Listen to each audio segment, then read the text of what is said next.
Bismillahirrahmanirrahim. Assalamualaikum warahmatullahi wabarakatuh. Berjumpa lagi dengan saya di Abil Maiwa Channel. Jadi teman-teman, channel ini adalah merupakan channel pendidikan tempat kita berbagi tentang aplikasi pendidikan, Microsoft Office, serta tips dan triks komputer.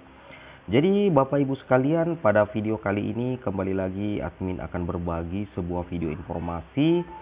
Tentunya ini adalah usaha Kemendikbudristek jika seandainya guru honorer tidak lolos P3K guru tahap 1, 2, dan 3. Di sini tentunya Kemendikbud tidak akan berdiam diri dan Kemendikbud sudah memperjuangkan formasi untuk guru honorer.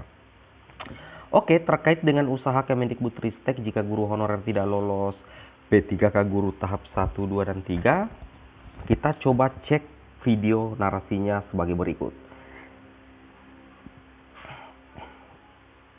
Jadi di sini baru-baru saja ada sebuah artikel di jpnn.com. Artikel ini dirilis pada hari ini, yaitu hari Minggu 2 Januari 2022. Di sini dikatakan bahwasanya Ketua Umum Honorer sebut ada masalah lebih besar dibandingkan NIP P3K, dan ini tentunya bikin merinding. Kira-kira apa ya teman-temannya? Kita coba cek dulu.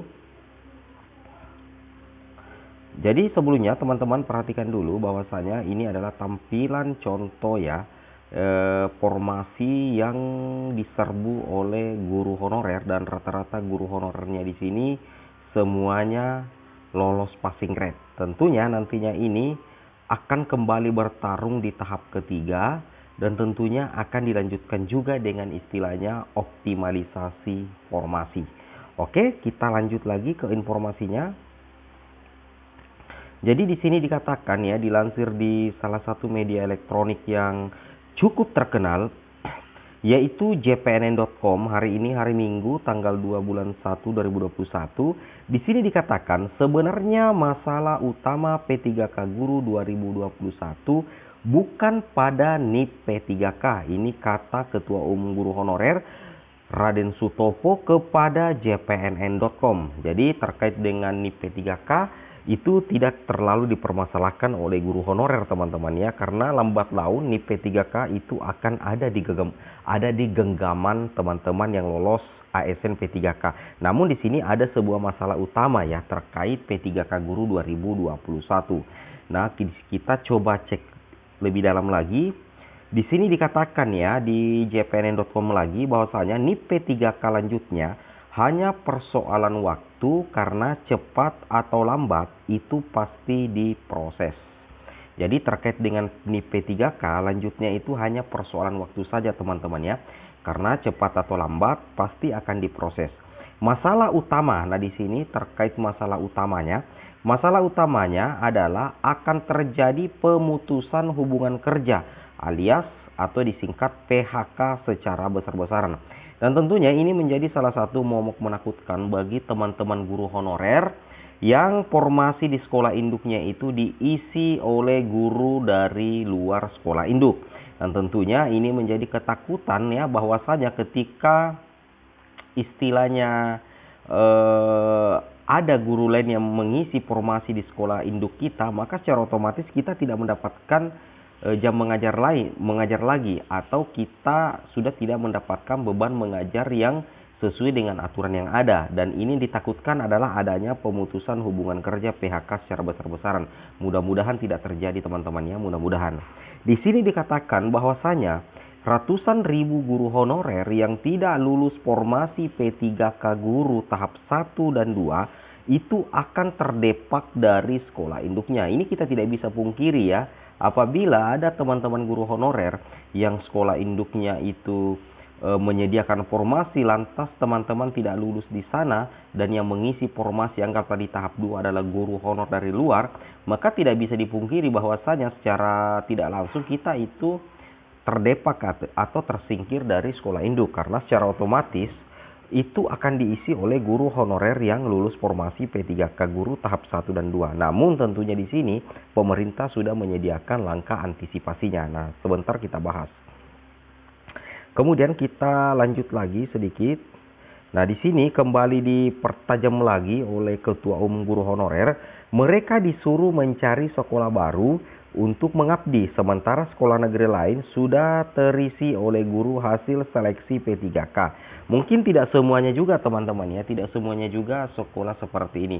Mungkin ada sebagian yang memang menginstruksikan kepada guru honorernya untuk mencari sekolah yang masih lowong, tapi ada juga sebagian yang mungkin tetap bertahan di sekolah induknya, minimal mendapatkan sedikit jam mengajar atau beban mengajar lagi. Tidak semuanya harus mencari sekolah baru, dan tentunya ini sebenarnya akan ada solusinya ya. Di tahun ini 2022 formasi akan lebih banyak lagi.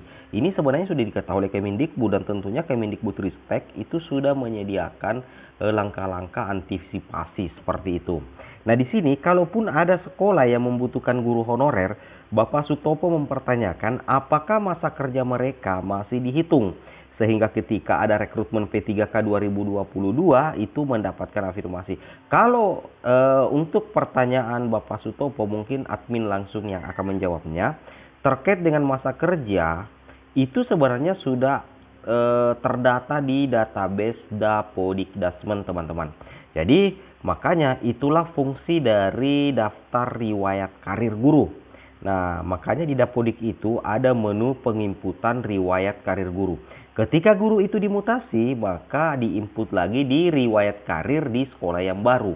Maka secara otomatis antara data Dapodik terkait dengan masa kerja dengan servernya P3K itu pasti akan terbaca afirmasinya, karena berdasarkan data Dapodikdasmen dan tentunya riwayat karir guru yang tercatat di aplikasi Dapodik seperti itu. Nah, di sini lagi dikatakan ada solusi dari sekolah untuk menjadi tenaga kependidikan. Nah, menjadi tenaga kependidikan ini maksudnya bisa jadi guru honorer itu merangkap menjadi operator sekolah ya, seperti itu ya. Nah, intinya sebenarnya tidak ada istilah tersingkir ya teman-teman ya dari sekolah lama ya, kalau meskipun ada nantinya guru honorer yang masuk, karena yang kita ketahui bahwasanya pendaftaran P3K itu tidak melihat apakah teman-teman mengajar 24 jam atau tidak. Bahkan afirmasi itu tidak menghitung apakah teman-teman mengajar 24 jam atau tidak. Yang dihitung dan dicatat oleh servernya P3K itu adalah apakah teman-teman terdaftar di Dapodik. Berapa lama teman-teman sudah terdaftar di Dapodik? Apakah teman-teman aktif 3 tahun berturut-turut di Dapodik? Itu di P3K tidak dipertanyakan apakah teman-teman 24 jam di Dapodik. Jadi secara otomatis terkait dengan PHK sepertinya itu kurang logis teman-teman ya, karena bahwasanya untuk mendaftar P3K itu tidak melihat beban mengajar 24 jam ya. Mungkin teman-teman bisa berkomentar, silakan komen ya di kolom komentar seperti itu. Kemudian kita lanjut lagi. Nah, di sini namun dilanjutkan lagi oleh Bapak Sutopo, namun kata Bapak Sutopo, sangat berat bagi guru honorer yang sudah bertahun-tahun menjadi pendidik ya.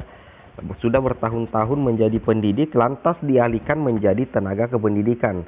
Ini maksudnya operator ya.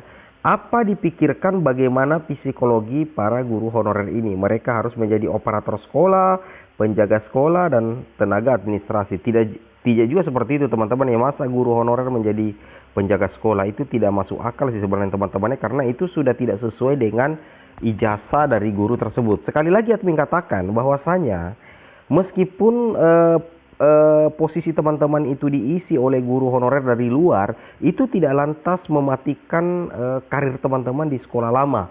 Kenapa? Karena target dan sasaran teman-teman adalah tetap menjadi P3K di tahun 2022. Apalagi jika teman-teman lulus passing grade. Sekali lagi admin katakan bahwasanya pendaftaran P3K itu tidak melihat berapa jam teman-teman mengajar di sekolah itu. Maka secara otomatis itu tidak terlalu berpengaruh jika ada guru honorer lain masuk ke sekolah teman-teman. Yang membedakan itu tadinya teman-teman full mengajar, nantinya itu akan digantikan oleh guru honorer. Tetapi itu tergantung lagi dari kebijakan kepala sekolah itu sendiri, seperti itu. Nah, kalau menjadi penjaga sekolah, admin saya rasa tidak sependapat. Ini terlalu ya kasar ya menurut admin. Oke, kita lanjut lagi. Nah, di sini Bagi yang dilanjutkan lagi oleh Bapak Sutopo, ini sudah masuk ke ranah bisnis ya. Bagi yang punya modal usaha lanjutnya tidak masalah. Para guru honorer itu bisa buka usaha. Itu pun akan mengalami kendala karena guru-guru yang selama ini bertahan menjadi honorer di sekolah negeri punya jiwa sebagai seorang pendidik. Nah, PNS pun sebenarnya bisa punya modal usaha juga teman-teman ya, bukan cuma guru honorer saja. Oke, kita lanjut lagi.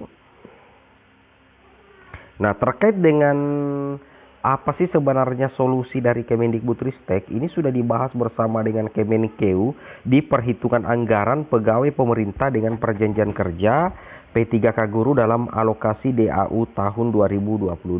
Tentunya di sini ada kabar gembiranya dan tentunya sudah banyak teman-teman yang istilahnya mengetahui bahwasanya terutama di poin B di sini dikatakan bahwasanya perkiraan formasi P3K Guru tahun 2022 itu sebanyak 758.018 orang dan tentunya ini menjadi istilahnya kabar gembira bagi teman-teman guru honorer sekalian untuk tetap bisa bersaing di seleksi P3K Guru tahun 2022 nantinya, dan ini tetap membuka harapan teman-teman ya. Ini salah satu solusinya adalah menyediakan formasi sebanyak-banyaknya di tahun 2022 agar teman-teman yang tidak lolos di tahun 2021 itu bisa tercover di tahun 2022. Oke, kita lanjut lagi.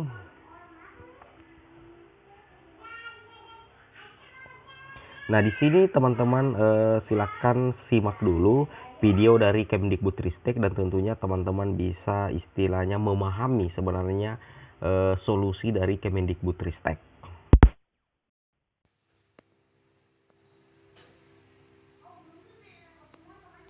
Dalam ronde kedua dan ronde ketiga akan ada optimalisasi formasi, di mana kita akan membantu dan mendukung guru-guru tersebut menemukan posisi dan lowongan formasi.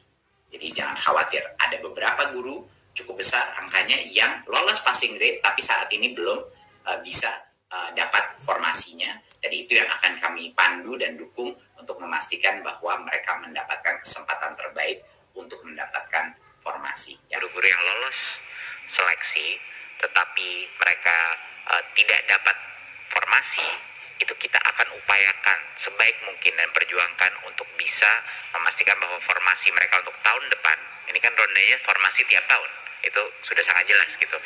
Jadi waktu pertanyaan kapan ya tahun depan.